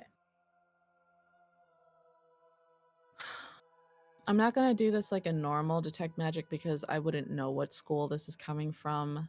But I would say a couple things ping off your detect magic. There seems to be sort of a magical protective air just around you, and it must be that protective magic that Jessamine was speaking of before. It seems to kind of thrum in time with the music that is continually being sang through here by the bird women. In front of you, the notebook goes off at the same time. I would say that seems to be sort of a dark glowing energy from around this Jane person's skull, almost like a dark halo.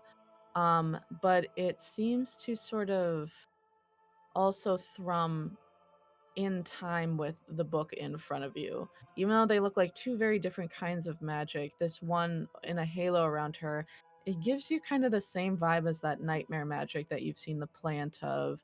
You sensed off of that beast that tried to go for Marina. That just kind of seems to be taking over several things in this forest, including the river, etc. But then the book, kind of just going off of Maddie's nat 20, you see that it seems to have a sort of kind of a magic that you equate with like keys, unlocking portals, etc., like a door. Not really one you walk through, but one that unlocks secrets, sort of, if that makes sense. Yeah, it does. It does. Cool. Well, thank you for coming to meet with us, Jane. We do have some questions for you if you're willing to answer them. But if anything is too much, do let us know and we will not push it. We're not here to make anyone uncomfortable. She just kind of nods quietly. And Elizabeth goes, "She does not talk a lot, but she can nod or shake her head. That's as much as I've gotten out of her. She said my name one time. That was very impressive." And Jane kind of goes, "Elizabeth." She goes, "Yes, Elizabeth, very well done." She kind of rubs her back. That is impressive. After everything. They tell us that when you turned up here, you don't remember anything that happened at all before you turned up. You have?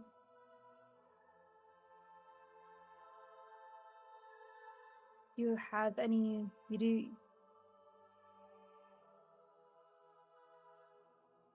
you have any sort of Year. Abby, can you help me out here? You're the one who saw the thing.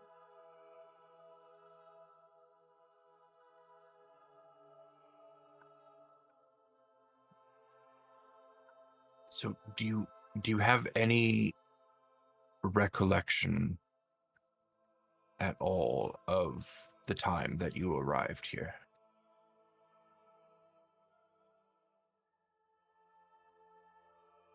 She kind of goes like this to her face.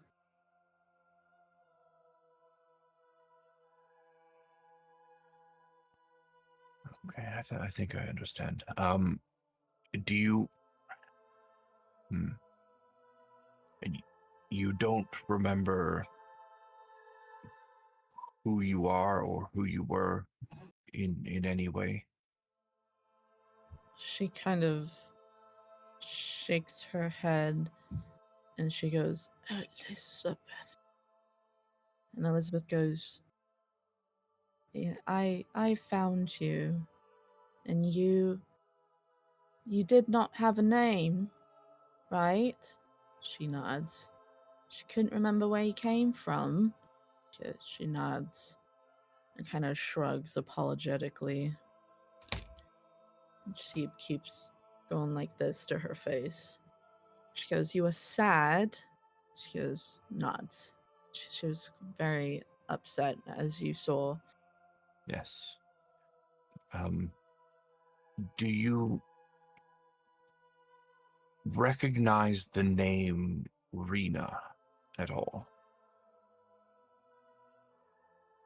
You can see it. She kind of even closes her eyes, even though it wouldn't do anything. She seems to be reaching for something in her mind, but can't quite get it. She lets out kind of like a frustrated sound, like, like it's like, it's okay. She pats her back. She goes, it's all right if you can't. You're doing very well. Hmm. Jane kind of nods.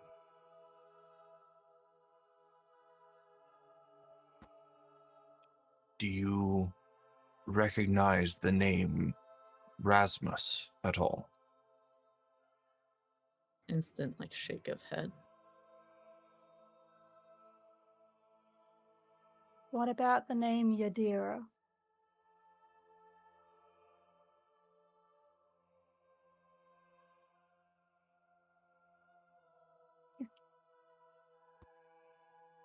Would it be all right if we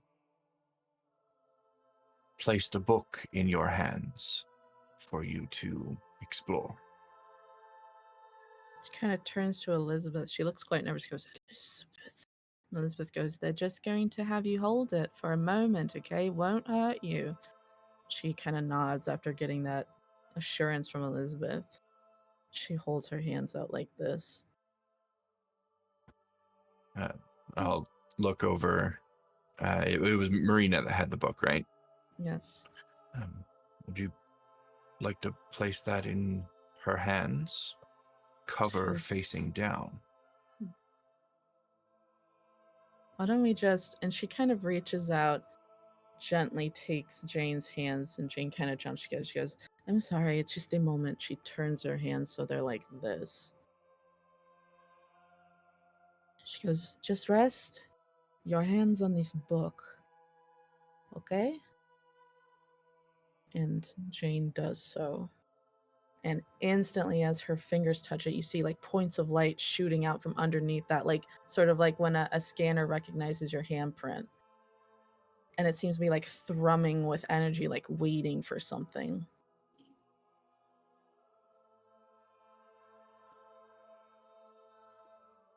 Could you ask the book to open for us? Marina goes, me? Jane. Elizabeth looks concerned. She goes, I don't think she's able to say. Can you say open? And you see Jane goes Okay.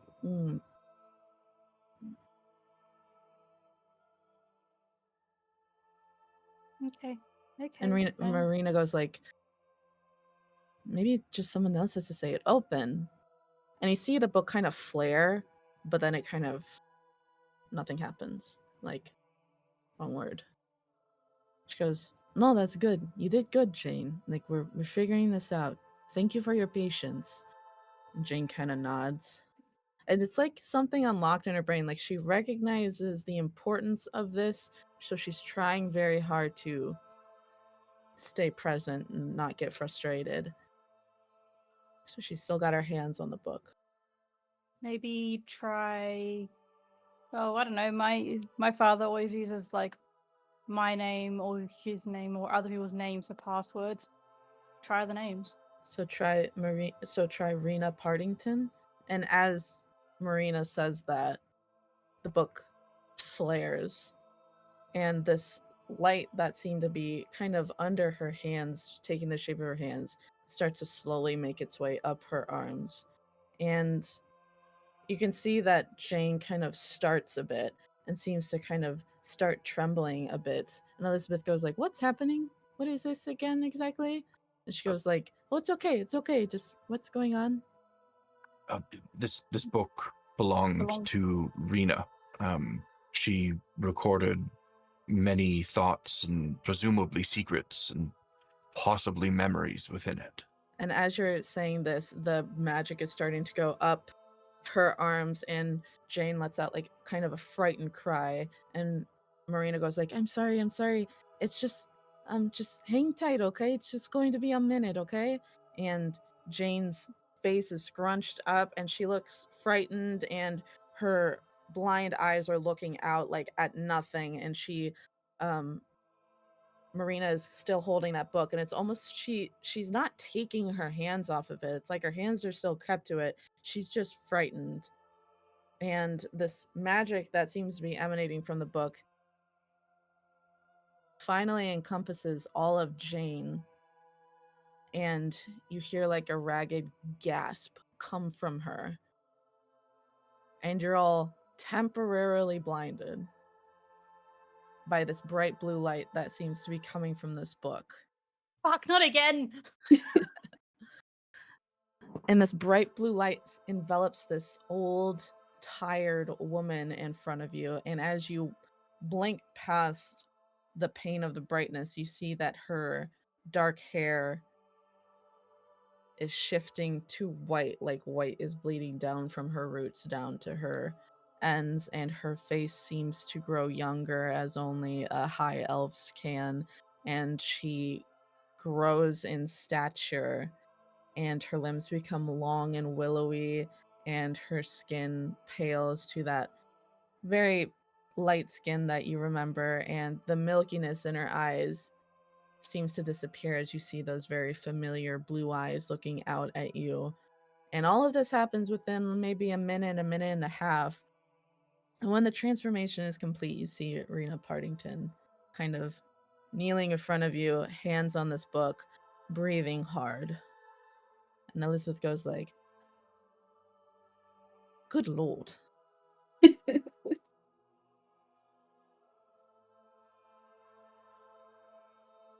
Welcome back, Lady Partington. And Marina goes like, "And Rena, are you, is that actually you?" And Rena Partington lets out a very shaky breath. She goes, "Oh my word." She goes, I think that did it. Oh, you clever people. Thank you for figuring out my book. And looking at this Rena Partington, it's amazing that you could, like, especially for Marina and Avros, that you could have ever thought the other Rena could have been Rena, because this Rena seems to kind of just glow with this sort of light of nature around her. Her face is so jovial and kind and open and full of wonder. She goes like, "I knew you all would do it. I didn't know it would be you exactly, but I'm really pleased that you all did that. Thank you so much. I was trapped in there for years." Years.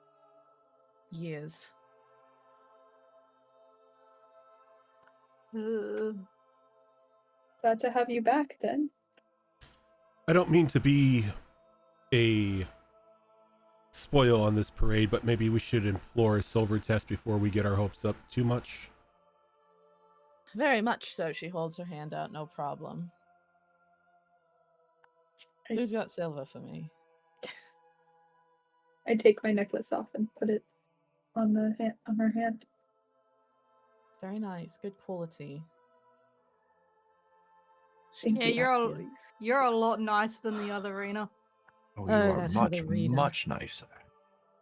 She stands up. She seems to be like stretching, and you see this old woman who should be like hobbling along. She's like vibrant, full of life. She could like kick a tree down. She goes, "Oh, I was trapped in there and nobody got it. And like I couldn't speak and I couldn't see, and it was so difficult. And I was in a world of darkness, and now there's light, and nothing is wrong, and everything is good. And I feel so, oh, I feel good. Thank you." And you can see like she's got this like golden light going out, and it seems like the forest around her seems to even kind of straighten up, like it was hunched, and it like glows even brighter around her, like there's new life breathes into these trees.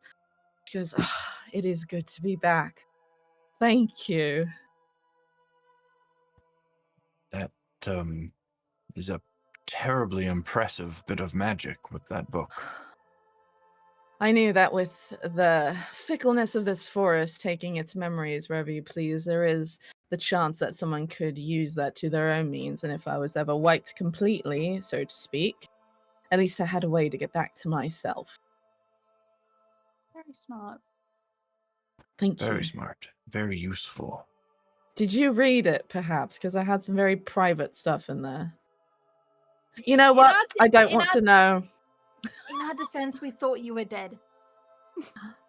You know, I might as well have been where I was. We only read enough to discern that it belonged to you. And she goes, "Oh, just a moment." She turns and she kneels down by Elizabeth again. She takes her hand. She goes, "Elizabeth, thank you. Thank you, my girl. You treated me with absolute kindness when you didn't need to, and I will be forever grateful to you."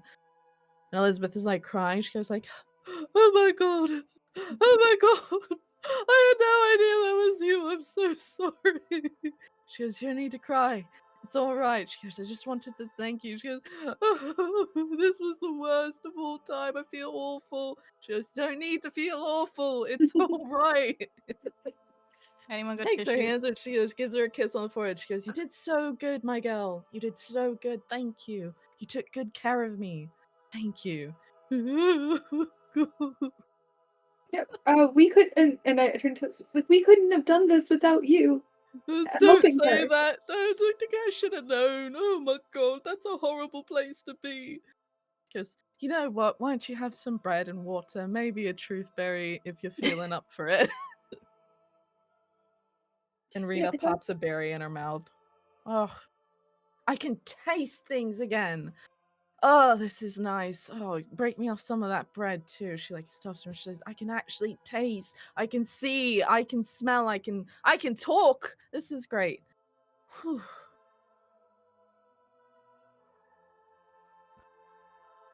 So I do feel the need to ask, because you are not the only person we have encountered recently that has been contained within an item. Was the book your choice? The book was my choice. Okay. Tricky bit of magic, but on one of my trysts into town, she's like talking around like food in her mouth. She goes, "On one of my trysts into town, because sometimes I stop into town every so often, every couple of years or so. I did stop by Esperanza's place, and I kind of explained to her what's going on.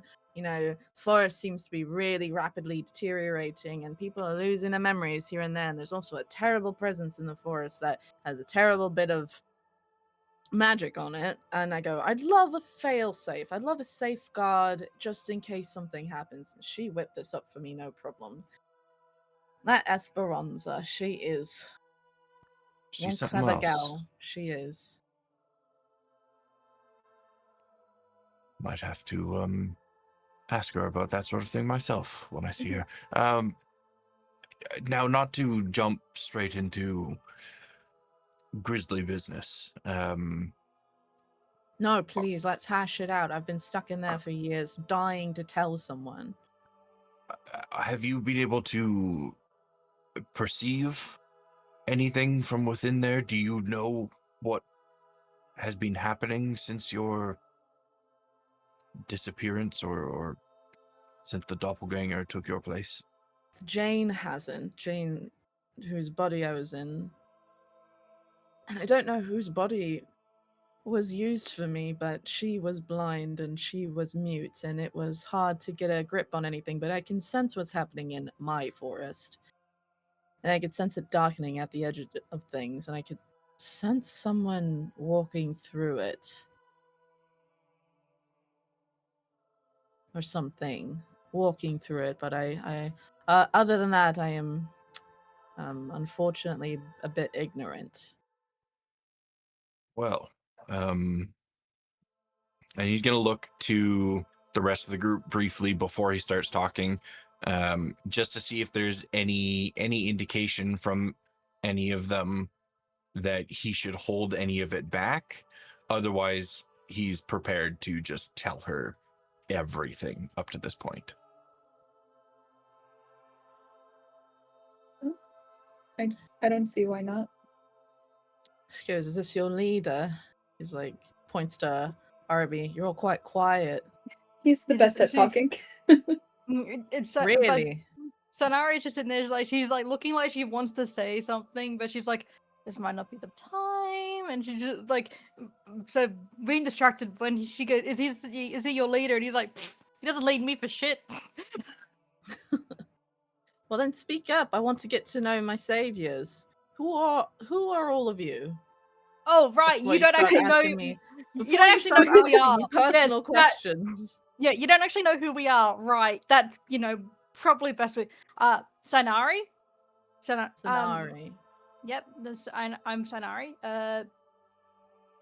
Everyone else, you. By the way, these two are your niece and nephew. I don't know if you recognize them, but She goes, "Of course I remember my niece and nephew." And you guys finally look over at Marina and you see that she's weeping quietly. She goes, "Aunt, I'm so glad that you're back." And Avros looks like relieved. Because I gotta be honest, I'm really glad that other Rena wasn't you. She was awful. She oh goes, yeah, like, she was a cold hard bitch. she goes, "This other Rena, huh? I kind of suspected." She goes, I kind of suspected this, but but first, introductions. I am Rena Partington, and who are you? Madeline Fitzgerald. Oh, Fitzgerald's girl. How are you? I Oh, haven't seen you since you were about yay high. You do not remember me. It's all right. I must have been too young. I apologize. I don't. I know that young folk usually hate when older folk say that to them, like, "I remember when you were this big," and it's like, and what about it? No, I don't. I don't hate it. It's actually quite interesting. I like. I like knowing that people have met me before and not. That's. It's I'm okay, sorry. man. He's I not don't used to know. being perceived. A lot has changed. I'm doing good. Excellent. Your father and mother are well? The last I've seen them, yes. Unfortunately. What was that? She just like this is slow like. And she's like, "Look here, I'm allowed to be pissed at them, okay? I'm getting them. Yes, but I do.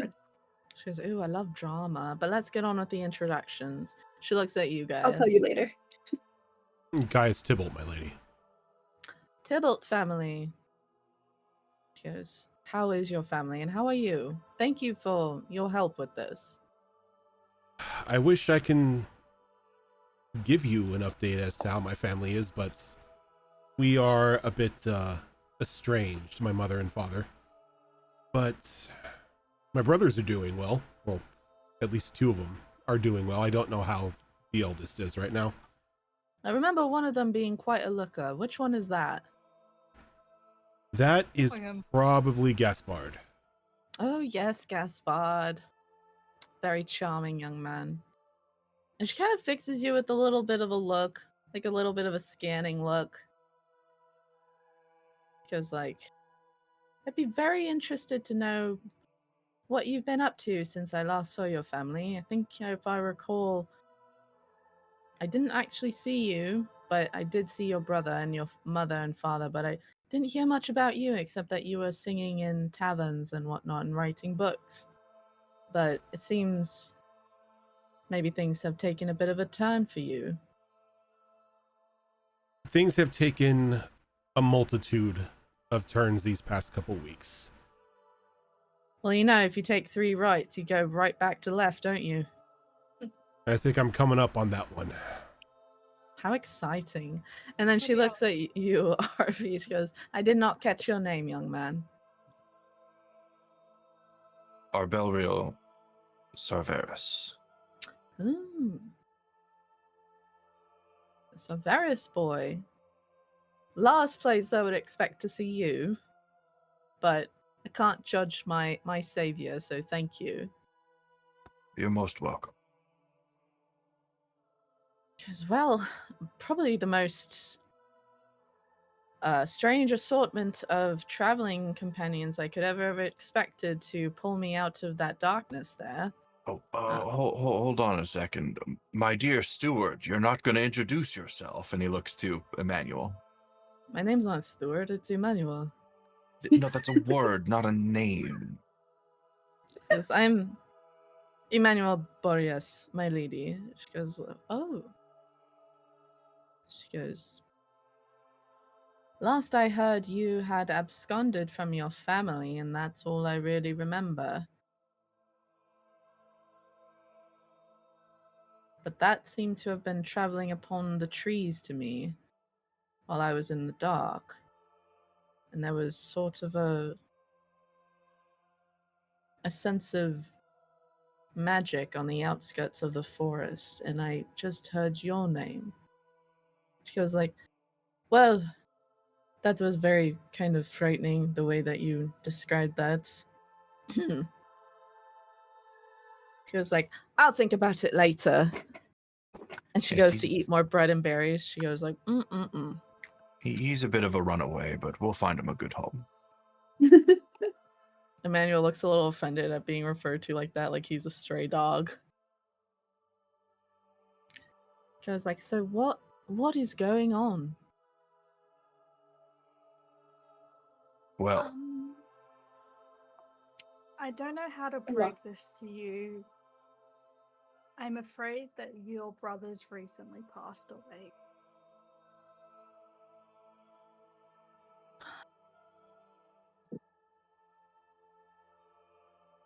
And he's passed into the forest, hasn't he?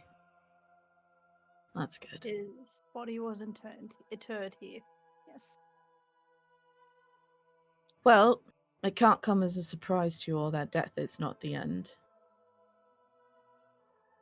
I'm sure I'll see him again one day, but that is distressing news, if only because I do know the influence he carried in that city that I left. How did he... No, you don't need to tell me. How did he die? yes, I unfortunately do think we have to tell you, as your insight may be vital to... I think Avros kind of speaks up. He goes, Aunt, father was murdered several weeks ago, and it was not a quick death, unfortunately, but his death has kind of unraveled a bigger scheme in Sargenty, which is why we are in the forest. We were looking for more information, and then we found you. And she kind of reaches out and takes Avros's hand and Marina's hand. She goes, oh, you poor kids. You've been through so much, and I am so sorry. And Marina goes like, yes, well, it's been very hard losing father, but I'm glad that we found you. She goes like, oh, I'm glad you found me too, my dear girl. It is always so good to see you two. I wish I could visit more. She goes, I'm sorry I wasn't there for you when your father passed. And Avros nods, and Marina kind of, well, you know, you were stuck here, and it's not your fault. And you see it for the first time since she came into her own. You see Rena's face kind of darken. She goes, no, it was not my choice. I was snuck up on in a very ungentlemanly sort of way. Don't have much respect for that. Do you know what the thing was that attacked you? The thing that attacked me is a very horrible beast that has been stalking these woods for a long time. But it seems to have doubled, tripled its power within the past 100 years or so. And it's taken all of my power to keep it at bay from taking over the forest completely. And think it, not to toot my own horn, but I'd like to think that if it had faced me in honorable combat, it probably knows it would have gotten a bit whipped. Which is why I decided to ambush me one night as I was patrolling. Although I'm not sure why I can only assume it deposited me with these women, but I don't know why it wouldn't just kill me outright.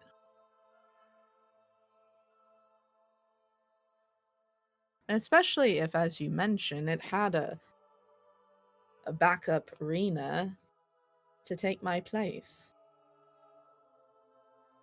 It's something I've kind of thought over in the several years that I've been stuck as Jane. Why didn't it just kill me? Sometimes I wish it had.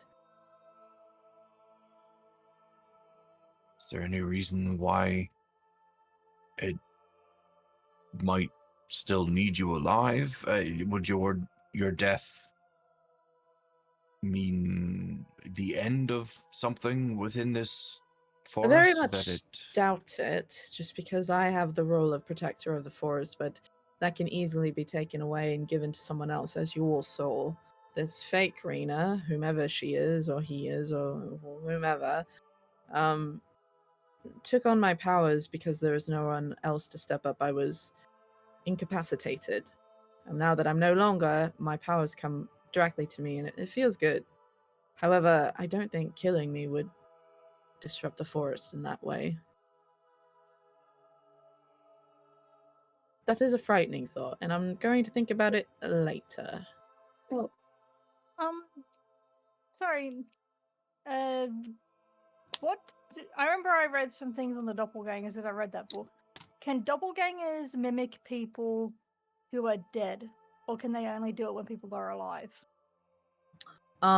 Well, I'm not doing strictly doppelgangers from the actual book, so they can definitely when you say you read the book, which book are you talking about? I'm talking about like in universe, like Sayonara, because you had me. Sayonara like was reading that monster book about Gotcha. doppelgangers in Doppelgangers can for sure take the form of people who are dead.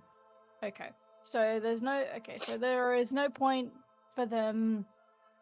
Okay, so unless they're not a doppelganger, there was no point for them keeping you alive just to mimic, like, you know, just to mimic you. So I think real quick, while we're having a lull in the investigation here, we're going to take a break because we're a little late on that.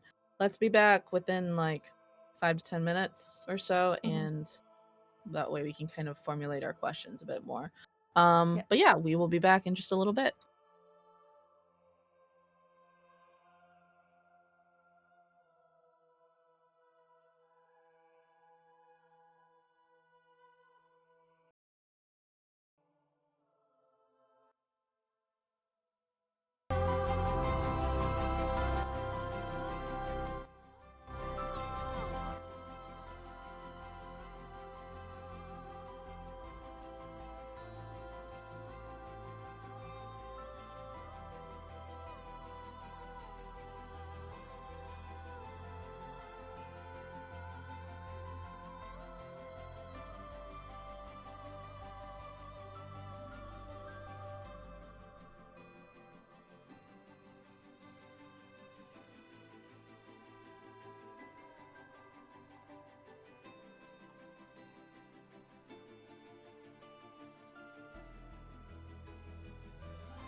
Okay, we're back.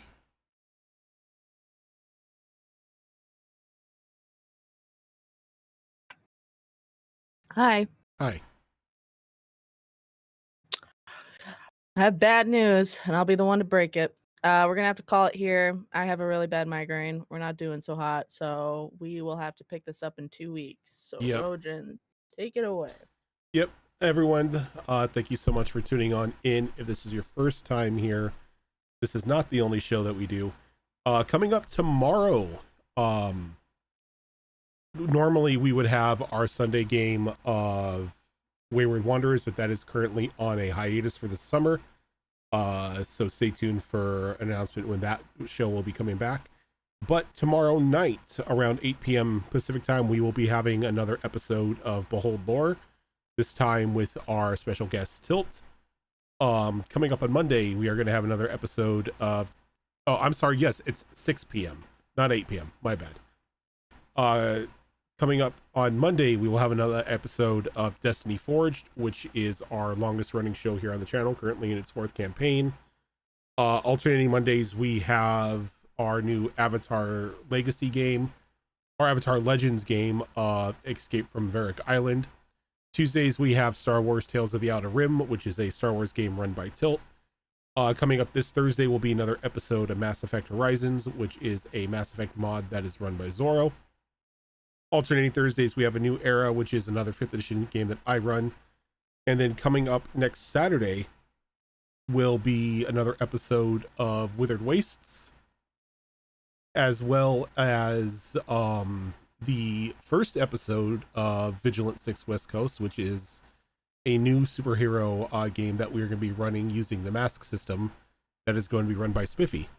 And then on alternating Saturdays, you have us here on the Downfall of Propriety, which is a Regency Era inspired mini adventure that is run by Mouse. But for now, we are going to head on off. And real quick, Zorro did mention it in the Twitch chat there, but on Friday's Bluey. Friday, yes, we have a special Bluey one-shot run by Zorro herself, which is going to prove to be many shenanigans. But for now, we are going to... says have fun. For now, we're going to head on out. Thank you, everyone, for tuning on in, and we will catch you later.